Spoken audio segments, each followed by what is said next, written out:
Does that initial push in the beginning when you spend the, it was a bigger amount, does that, give it, is that a factor in how it played out, like it being long term?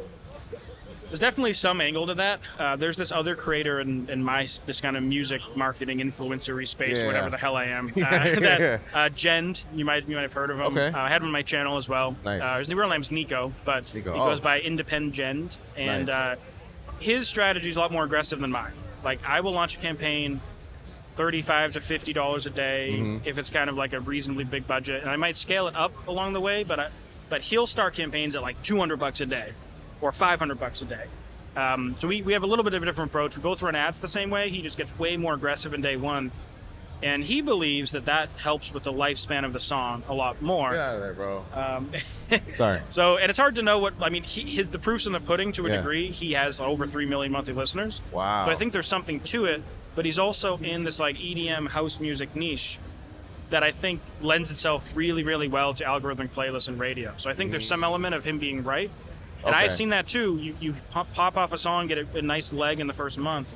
They can have a tail that lasts a really long time. Yeah. But what I don't like is if you're wrong about the song, you might burn $2,000 in a couple days just to find out you're wrong. And to me, when I give that advice, I'm thinking like, I have a couple thousand, thousands of people watching this video, reading my blogs or whatever. If I give this advice, then I have thousands of people burning cash at that rate. Sure. They're pissed at you. And then they're pissed at me. So I try to be a little more conservative. You get it. I mean, you should put a video out, at least one video, just be like, look, watch at your own risk. Yeah. This is the aggressive method. You just go in on that, Some people become very passionate about a song, and in their mind, that's the one. Right. And I've learned as an artist over time now, it's like you have to let the people decide which one is the one, just wholeheartedly, There's songs that I treat like that. Like, I did this case study in the song Rain by Oskar Med K, my channel, actually a couple times.